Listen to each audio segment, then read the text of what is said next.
The fact that you are watching this video, it means you've communicated across a network. Then, you've probably used IPv4. IPv4 is one of the most popular protocols in the world, and you need to know how to configure a system with IPv4 configuration parameters as part of the A+ exam objectives. Not only do we need to understand IPv4, we need to understand the most recent version of IP, which is IPv6. There are some similarities in operation between these two different IP versions, but there are significant differences on how they look and how you configure them on a system. IPv4 is a 32-bit address. There are 32 ones and zeros that work together to create that IPv4 address. From a human perspective, it's easier to represent this in a decimal form, and we represent it as 4 separate decimal numbers. For example, on this address, we have 192.168.1.131, and all of those together make up the IPv4 address. If you wanted to represent this in binary, you could write out all the ones and zeros associated with each of those numbers. Each of those 4 numbers is referred to as an octet because it is made up of 8 different ones or zeros.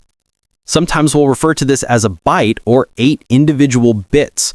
When you combine all of them together, you have 32 bits, which is also equal to 4 total bytes. Another interesting thing to keep in mind is that these 8 bits together can consist of a number between 0 and 255. So none of these octets will ever exceed the value of 255. For us to communicate across the public internet, every device needs to have a unique IP address. For example, one device could have an IP address of 1.1.1.1, and that device can communicate to a device that has an IP address of 2.2.2.2. As you can probably tell, there's a finite number of IPv4 addresses that you can create based on the combinations of numbers that might be available. And if you do the math, there are about 4.29 billion combinations of IPv4 addresses that you could create. However, there are over 20 billion different devices connected to the internet, and that number is rapidly growing. So how do we connect and communicate between all of these different 20 billion devices if there's only 4.29 billion addresses to go around? One of the ways we're able to do that is by taking some of those addresses and changing them into a private address using a technology known as Network Address Translation, or NAT. On the internet, public addresses can talk to public addresses. But on a company's network, there may be a single link out to the internet where there might be a single public IP address. But inside of their private network may be hundreds or even thousands of other devices that we could assign a private address. Private addresses allow us to communicate with each other inside of our private network.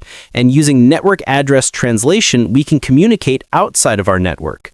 The benefit, though, is that none of those private addresses go towards that entire pool of IPv4. This means that we could have hundreds or even thousands of those devices internally, and then when we need to communicate out to the internet, we can do that over a single IPv4 address. This range of private addresses that you might configure on your local network is defined in an RFC numbered 1918. RFC stands for Request for Comment, and in this particular form, this means it's a standard that we use across the world for IPv4 addressing.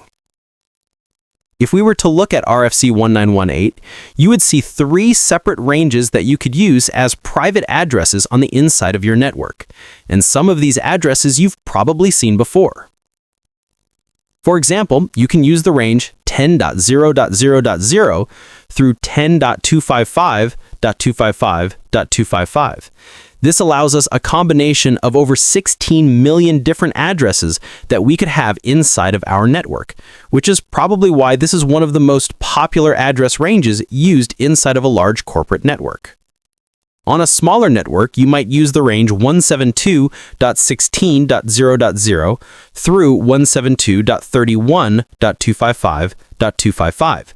This combination gives us just over 1 million addresses that we could use to define private devices on our internal network. And if you use a network at home, then your local device probably assigns IP addresses using the last private range, 192.168.0.0 through 192.168.255.255.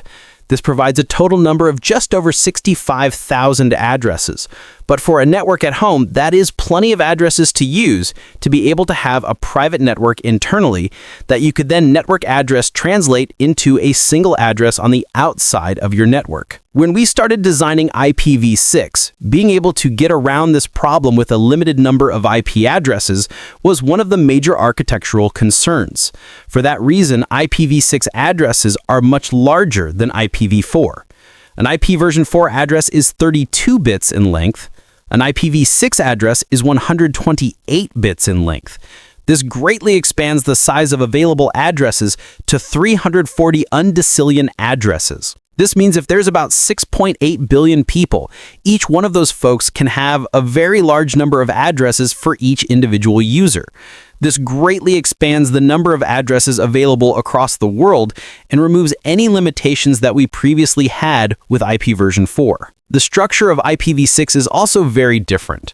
You'll see IPv6 addresses written in hexadecimal format rather than decimal so that we can fit a lot more of this address into a smaller place. For example, this is an IPv6 address written out with the hexadecimal ranges and double colons in colons to separate the different areas of the network. If we were to write this out in its full and complete form, it would be the one that is on the screen in the middle here of FE800000005D180652 CFFD 8F52. That is a very large address to be able to write out, but it gives us enough addresses that we could use this across the world for the global internet and connect everyone who needs that connectivity. Just like IPv4, we can show IPv6 addresses in binary. And in this particular case, instead of having an octet to be a single group, in this case, it's double that size at 16 bits or 2 octets for each one of these groups. That's another reason that we display this in hexadecimal form, rather than having very large numbers with periods in between.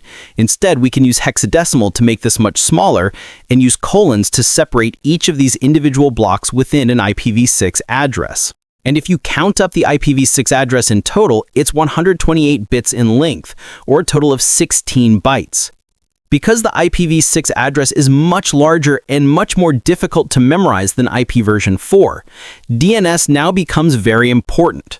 Instead of having to memorize an IPv6 address, we'll rely on DNS to be able to reference these addresses by their fully qualified domain name. We also don't do a lot of subnetting with IPv6 because, quite frankly, we don't need to. We have an enormous number of networks and an enormous number of devices that we could put on each of those networks. Usually, the first half of the IPv6 address, or the first 64 bits, are considered to be the network prefix, which means the default subnet mask for any IPv6 address is usually a /64. That means the last 64 bits of the IPv6 address are used as the host address. So our network is the first half and the hosts are the second half. So if you're designing and implementing an IPv6 network, you're probably using the first half of that IPv6 address as the network prefix, and the second half of the IPv6 address as the specific host ID. IPv6 can be very confusing.